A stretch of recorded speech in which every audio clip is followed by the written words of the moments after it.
सर्वप्रथम मैं अपने सभी मित्रों का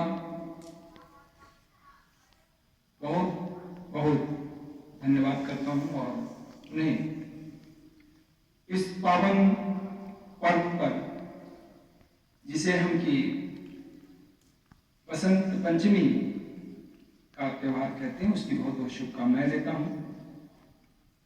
और जैसा कि हम जानते हैं कि हमारा भारतवर्ष विभिन्न ऋतुओं से सजा है और संवरा है।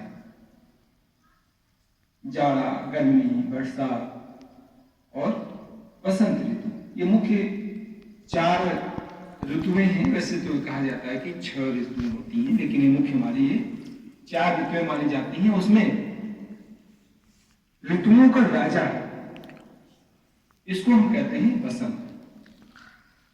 और ऋतुओं का राजा कहते क्यों हैं? क्योंकि इस ऋतु में न ज्यादा गर्मी, न ज्यादा बरसात और न ही किसी अन्य तरह का बहुत बड़ा जलवायु का या वेदर का फेरबदल होता है। साथियों, हम इस धरती पर आज के समय में प्रस्तुत हैं और हमें इस प्रकृति ने, जिसको हम ईश्वर भी कह सकते हैं, खुदा भी कह सकते हैं, या जो भी हमारे, जिन्हें हम मानते हैं कि इस कायनात को बनाया है, उसने हमें विभिन्न प्रकार की चीजों से मालामाल कर दिया है। और उसमें इस तरह की चीजें भी दी हैं जिससे कि हम इस प्रकृति का भरपूर आनंद उठा पाए।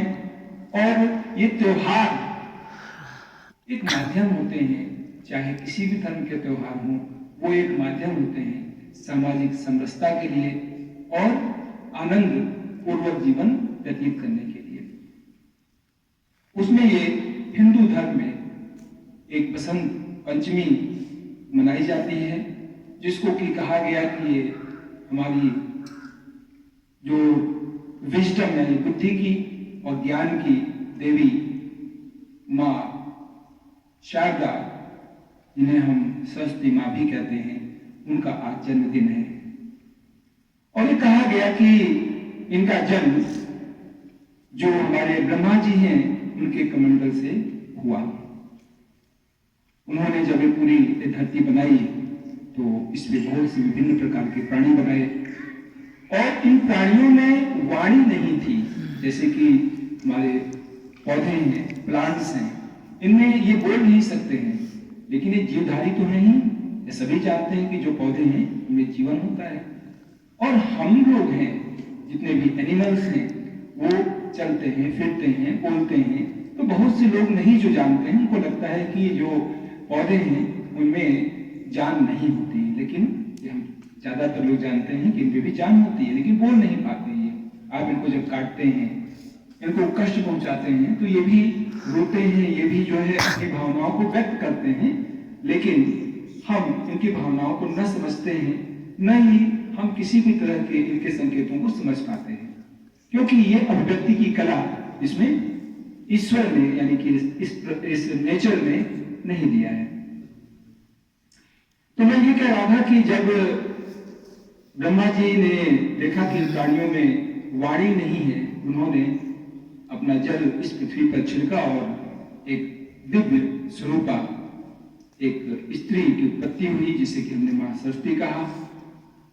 और वीणा लिए हुए थी वो, उन्होंने कहा कि वीणा बजाइए।